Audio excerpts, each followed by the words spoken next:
스마트폰을 개발하고 보급한 스티브 잡스는 21세기 인류에게 가장 큰 영향을 준 기업가입니다. 스티브 잡스는 21살에 컴퓨터 회사 애플을 설립해서 큰 성공을 거둡니다. 하지만 그 후에 실적이 부진해지고 투자자들의 이제 불만이 커지니까 이사회에서는 스티브 잡스의 경영 능력이 부족하고 성격이 독선적이라면서 회사에서 쫓아내죠. 이때 스티브 잡스의 나이가 30살이었습니다. 애플에서 쫓겨난 스티브 잡스는 엔지니어 몇 명과 넥스트라는 회사를 만들어서 활동을 해요. 그러다가 이 애플사가 거의 부도가 날 위기에 처한 1996년 쫓겨난 지 11년 만에 다시 애플사의 경영 고문으로 복귀를 합니다.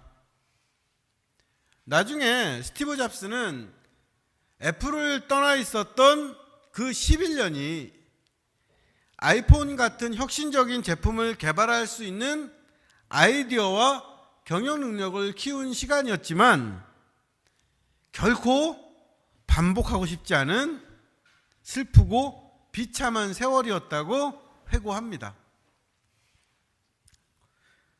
구약에서 가장 훌륭한 왕으로 칭송받는 다윗 왕에게도 스티브 잡스가 애플사에서 쫓겨나 있던 11년 같은 세월이 있어요. 사울 왕은 뛰어난 장군이면서 백성들에게 인기가 높았던 다윗을 자신의 경쟁 상대로 생각해서 여러 차례 죽이려고 했습니다. 결국 다윗은 사울 왕의 위협을 견디지 못하고 이스라엘을 떠나는데, 이렇게 다윗이 이스라엘을 떠나 있던 시간이 15년쯤 됩니다. 다윗이 15년 동안 이스라엘 땅을 떠나 있었다는 게 어떤 의미일까요? 스티브 잡스는 11년 동안 애플을 떠나 있었지만 같은 분야에서 사업을 했기 때문에 다시 복귀할 수 있었습니다. 만약에 스티브 잡스가 애플에서 쫓겨난 후에 다른 사업을 했다면 다시 애플로 돌아와서 재기할 수 없었겠죠. 비유하자면 다윗이 이스라엘 땅을 떠난 건 애플에서 쫓겨난 스티브 잡스가 현대자동차 평사원으로 입사한 것과 비슷합니다. 자신의 과거를 다 버리고 재기할 수 있는 근거지와 희망도 포기한 거예요. 지금도 정치가나 정당에는 확실한 지역 기반이 있어야 됩니다. 이번 총선에서 확인할 수 있는 것처럼 민주당이나 국민의힘은 이런저런 어려운 일이 있어도 절대 망하질 않아요. 왜냐하면 호남과 영남이라는 확실한 지역 기반이 있기 때문입니다. 선거구를 이렇게 통합해서 2명에서 4명까지 국회의원을 여러 명 뽑는 대선구제라는 걸 도입하면 영남에서도 민주당 후보가 국회의원이 되고 호남에서도 국민의힘 후보가 2등이나 3등으로 국회의원이 될 수 있습니다. 그런데 양당이 절대 이걸 안 하죠. 왜요? 자신들의 지역 기반이 무너지기 때문입니다. 그만큼 정치에서 확실한 지역은 중요하죠.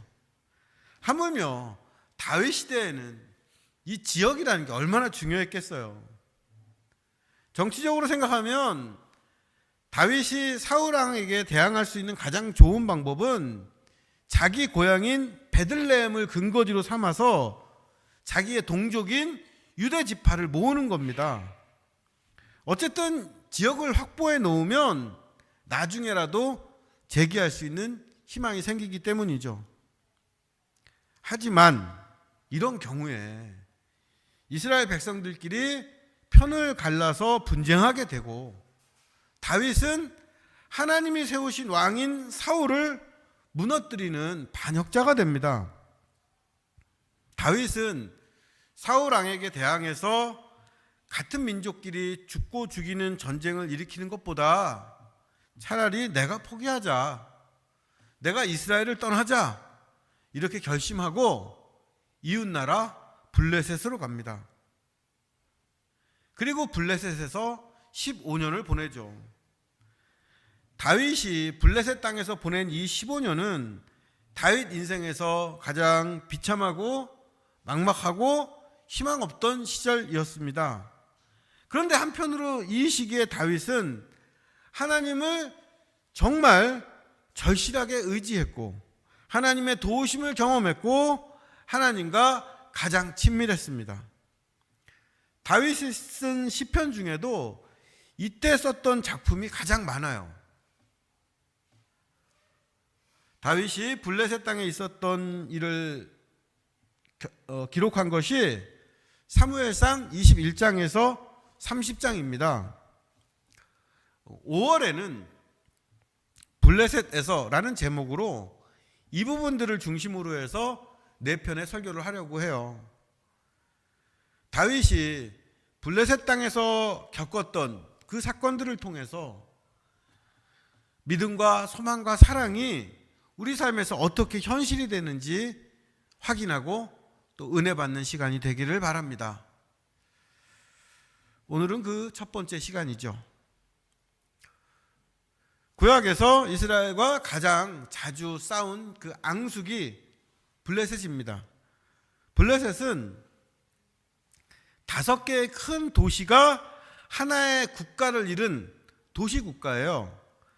블레셋 민족은 이스라엘 남쪽 해안에 가자, 아스돗, 에스글론, 에글론, 가드라는 5개의 중요한 도시를 건설했고 각각 이 도시를 다스리는 왕들이 있었습니다. 평소에는 이 왕들이 자기 도시를 다스리다가 비상 상황이나 전쟁이 벌어지면 하나로 연합하는 그런 형태의 국가였어요.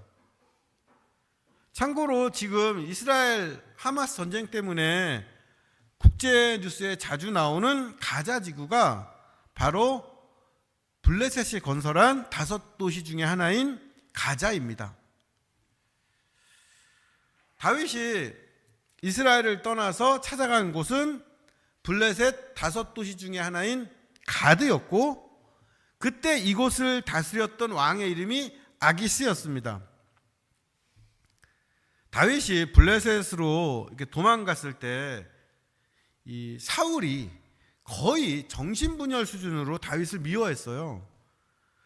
다윗에게 가진 이 사울의 분노와 적개심이 얼마나 컸는지 다윗에게 먹을 걸 주고 무기를 주었다는 이유로 제사장 아히멜락 일가족을 몰살시킬 정도였습니다. 성경은 이때 다윗이 사울을 두려워했다 기록합니다. 자신을 죽이는데 온 힘을 쏟는 권력자를 상대하는 건 참 두려운 일이죠. 다윗은 자신을 죽이려는 사울을 피해서 블레셋의 가드로 가서 자기 정체를 숨기고 그 왕 밑에서 일자리를 얻으려고 했는데 막상 가보니까 예상치 못한 문제가 생겼어요. 블레셋 사람 중에 다윗을 알아보는 사람이 있는 겁니다. 사진이나 통신 기술이 발달하지 못했던 시대에는 직접 본 사람 말고는 누가 누구인지 사람을 구분하기 어렵죠. 그래서 신분을 속이기 쉬웠습니다. 가드에 간 다윗은 자기 신분을 속이고 왕의 경원 같은 일자리를 얻어보려고 한 건데 왕을 만나러 간 자리에 신하들이 다윗을 알아보는 겁니다. 다윗이 간 곳이 지금 어디예요? 블레셋의 5도시 중에 하나인 가드입니다. 그런데 이 가드 출신으로 아주 유명했던 사람이 있어요. 누굴까요? 바로 다윗이 죽인 골리앗입니다. 가드가 하필 골리앗의 고향이었던 거예요. 아마도 아기스의 신하 중에는 다윗이 골리앗을 죽인 그 전투에 참전해서 자기의 고향의 영웅 골리앗이 돌팔매로 죽는 걸 본 사람이 있었던 것 같아요. 그리고 이 일을 하는 다윗을 인상적으로 기억했던 거죠. 사무엘상 21장 11절입니다. 아기스의 신하들이 아기스에게 말하되 이는 그 땅의 왕 다윗이 아니니까 무리가 춤추며 이 사람의 일을 노래하여 이르되 사울이 죽인 자는 천천히요 다윗은 만만이로다 하지 아니하였나이까 한지라.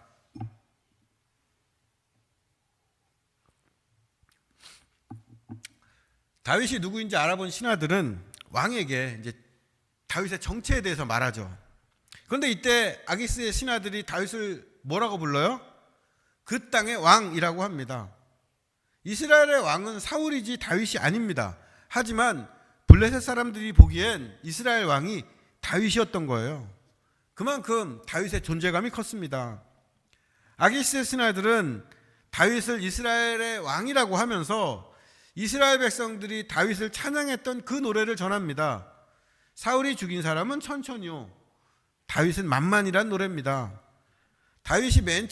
사울이 맨 처음 다윗을 경쟁 상대로 여겨서 질투했던 것도 백성들이 다윗을 사울보다 10배나 더 훌륭하다고 칭송하는 노래를 듣고 나서였어요.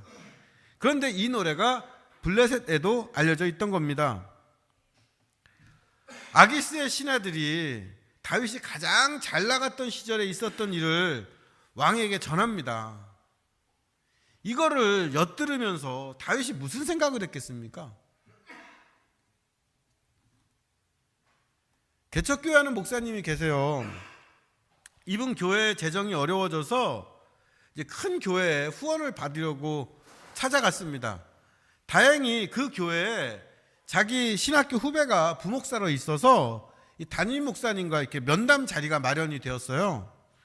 그런데 이 자리에서 후배 목사님이 이 분을 도우려는 마음으로 이분이 신학교 때 있었던 일을 담임 목사님에게 이렇게 자랑을 했습니다.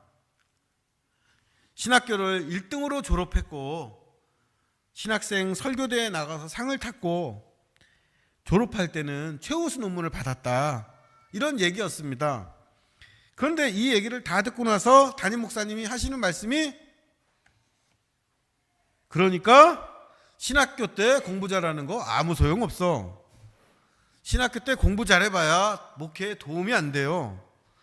신학교 때는 공부 말고 영성을 키워야지, 이러더래요. 이 말을 듣고 열심히 공부했던 신학생 시절이 오히려 창피해지면서 쥐구멍에라도 숨고 싶을 만큼 부끄러웠다고 합니다. 비슷한 얘기를 가까운 선배한테도 들은 적이 있습니다. 이분은 50대 중반에 정리해고를 당해서 회사를 그만두셨어요. 하지만 아직 젊고 또 돈 들어갈 일도 많아서 여기저기 일자리를 알아보고 그러다가 예전에 같이 일하던 동료 소개로 중소기업에 면접을 보게 됐습니다. 면접을 보는데 전 직장에서 어떤 일 했는지 말해보라고 하길래 그동안 무슨 일을 했고 어떤 프로젝트 성공시켰고 무슨 상을 받았는지를 이렇게 쭉 얘기했대요. 그러니까 그 사장이 아유 너무 훌륭한 분이라 우리 회사에는 안 맞겠네요 하더래요. 그런데 이 말 할 때 슬쩍 웃던 사장 표정이 잊혀지지 않는답니다. 그 표정이 마치 그렇게 일을 잘했는데 왜 잘렸냐 비웃는 것 같았기 때문입니다. 과거에 훌륭했던 일이, 과거의 영광이 지금 현재로 이어지지 않을 때 그 좋았던 과거는 오히려 부끄러움이 되기도 해요. 지금 다윗이 처한 상황이 그렇습니다. 한때 다윗은 골리앗을 물리쳐서 이스라엘을 구한 영웅이었고 왕이 부럽지 않은 존경과 찬송을 받았던 사람입니다. 그런데 이제는 자기 땅에서 쫓겨나서 떠돌이 신세가 되었어요. 적국인 블레셋에 가서 목숨이라도 부지하고 입에 풀칠이라도 해보려고 했는데 블레셋 사람들의 입을 통해서 빛나던 자기의 과거 이야기를 듣게 됩니다. 이때 다윗의 심정이 어땠겠어요? 참 초라하고 속상하고 부끄러웠을 것 같습니다. 그런데 다윗은 이런 마음을 가질 여유도 없어요. 21장 12절은 아기스의 신하들이 아기스 왕에게 다윗의 정체를 말하는 걸 듣고 다윗이 아기스 왕을 심히 두려워했다고 전합니다. 사울 왕이 무서워서 도망갔는데 이젠 아기스 왕이 더 무서운 거예요. 자신이 가드의 영웅 골리앗을 죽인 사람으로 밝혀졌으니까 가드의 왕이 복수하겠다면서 자기를 붙잡아 죽이면 꼼짝없이 당할 수밖에 없는 겁니다. 그래서 다윗이 이 위기를 모면하라고 한 가지 꾀를 내죠. 사무엘상 21장 13절 14절입니다. 그들 앞에서 그의 행동을 변하여 미친 채 하고 대문짝에 그적거리며 침을 수염에 흘림에 아기스가 그의 신하에게 이르되 너희도 보거니와 이 사람이 미치광이로다. 어찌하여 그를 내게로 데려왔느냐. 다윗이 아기스 왕과 신하들 앞에서 미친 사람 흉내를 냅니다. 미친 사람처럼 쓸데없는 말을 하고 대문을 벅벅 긁고 이걸로도 못 알았는지 수염에 흘러내릴 정도로 침을 흘려요. 이렇게 미친 척하는 다윗을 보고 아기스 왕이 어디 사람이 없어서 이런 미치광이를 데려왔냐고 화를 내면서 다윗을 쫓아냅니다. 다윗이 미친 사람 연기를 얼마나 잘했는지 골리앗을 죽인 사람으로 알아봤던 사람들도 더 이상 자세하게 확인하지 않습니다. 이렇게 다윗은 미친 척을 해서 죽을 위기에서 벗어납니다. 미친 사람처럼 보인다는 건 아무 쓸모없는 사람처럼 보인다는 뜻이고, 이렇게 미친 척을 한다는 건 자기가 갖고 있는 자존심이나 명예를 다 버린다는 뜻입니다. 살기 위해서 미친 척하는 다윗은 비겁한 것 같아요. 다윗에게는 과거의 영광도 없고 미래의 계획도 없고 영웅으로서 지켜야 되는 품위도 없습니다. 무슨 수를 써서라도 살겠다는 절박함만 있어요. 다윗이 아기스 왕과 신하들 앞에서 미친 척하며 살아남았던 이 사건은 사소해 보이지만은 다윗에게는 인생의 전환점이 되는 중요한 사건입니다. 다윗의 인생에서 가장 빛나고 자랑스러운 사건이 어떤 사건이었겠습니까? 골리앗을 혼자 물리친 사건이었습니다.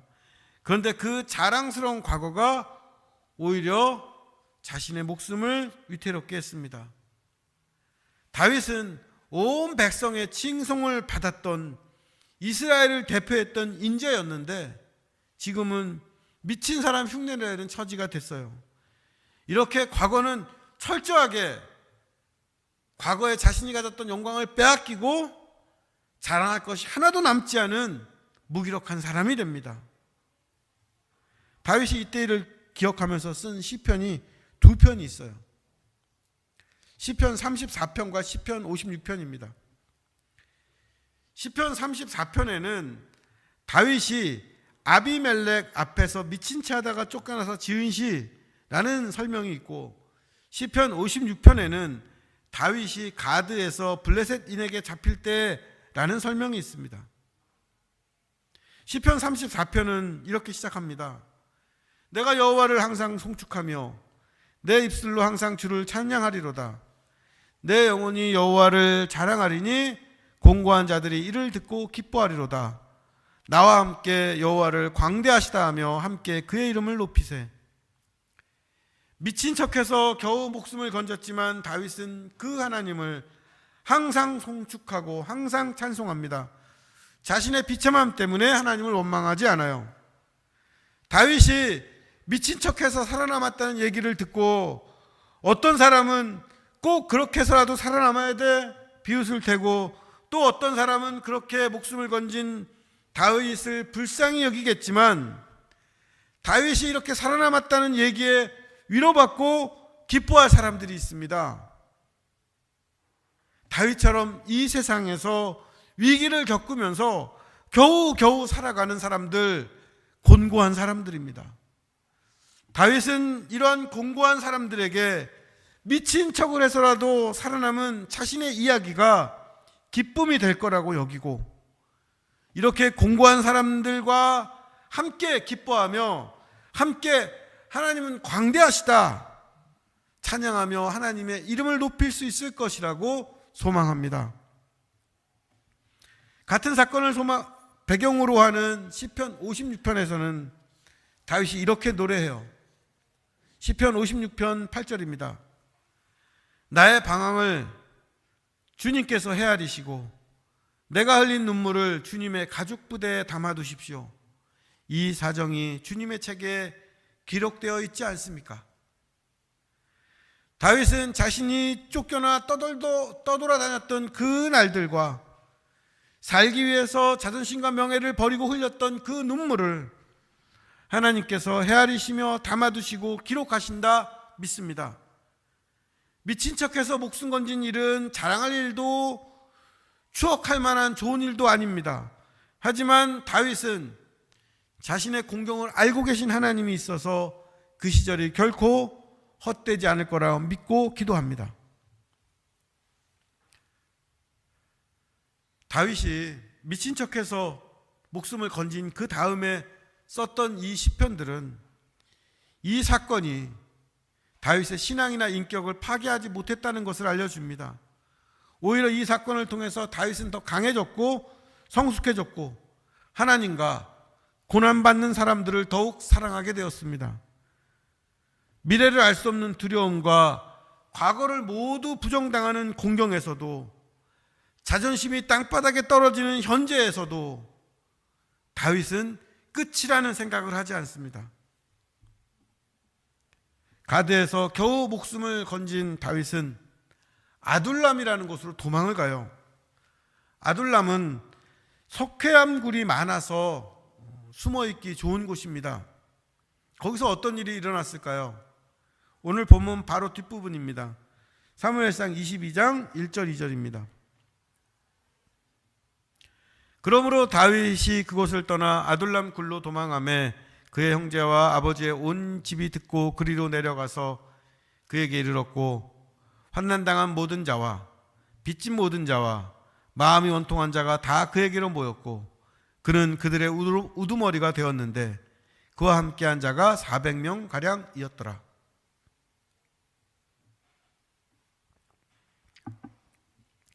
겨우 목숨을 구해서 아둘람으로 도망친 다윗에게 사람들이 모입니다. 그 사람들이 어떤 사람들입니까? 환난당한 사람들, 빚진 사람들, 마음이 원통한 사람들입니다. 이런 사람들이 400명이 모였고 다윗이 이들의 우두머리가 되죠. 하나님께서는 미친 척해서 겨우 목숨을 구한 다윗에게 이 세상에서 낙오하고 실패하고 억울한 사람들을 보내십니다. 목숨 구하려고 미친 척까지 했던 다윗은 이제 예전의 다윗이 아닙니다.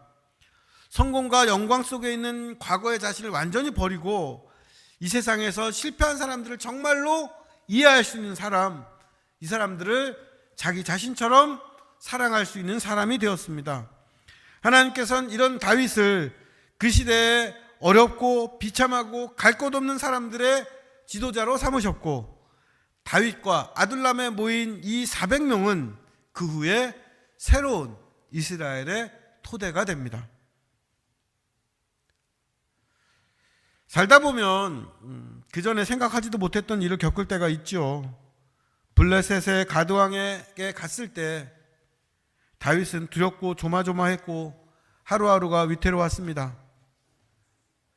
블레셋 장군 골리앗을 물리쳤을 때 다윗이 이 일이 나중에 자기 목숨 위태롭게 할 거라고 생각이나 했겠습니까? 사울은 천천히요, 다윗은 만만이라는 백성들의 칭송을 들을 때 다윗이 내가 나중에 블레셋으로 도망치는 신세가 되고 그 왕 앞에서 미친 척 할 거라고 상상이나 했겠습니까? 그런데 다윗에게 그런 일이 일어났고 다윗은 그 치욕스러운 상황을 견디고 살아남습니다. 과거를 모두 부정당해서 막막하고 세상에서 가장 초라한 것 같은 생각이 드는 날, 마음이 꺾이고 낙심될 때 미친 사람 흉내내며 살아남았던 다윗을 기억하십시오. 다윗에게도 떠돌던 세월과 미친 척했던 날이 있습니다. 이런 일이, 이런 두려움이, 이런 부끄러움이 왜 있는지 모르지요. 하지만 하나님께서는 우리가 방황하는 세월을 세고 계시며 비참한 일과 그 눈물을 기억하십니다. 그뿐 아니라 이런 사건들을 통해서 우리를 공고한 사람, 환난을 당하고 빚지고 원통한 사람들과 함께 할 수 있는 넓고 큰 사람으로 만들어 가십니다. 다윗이 가장 위기의 순간에서도 함께 하시며 살아갈 힘과 이유가 되셨던 하나님께서 지금도 우리와 함께 하십니다. 다윗에게 새로운 인생과 새로운 만남을 주셨던 그 하나님께서 두려움 속에서 부끄러움을 견디고 살고 있는 사람들에게, 또 우리들에게 다시 하나님을 의지하고 새 일을 시작할 수 있는 믿음과 소망과 사랑 주시기를 간절히 바라고 축복합니다. 말씀 기억하시면서 기도하겠습니다.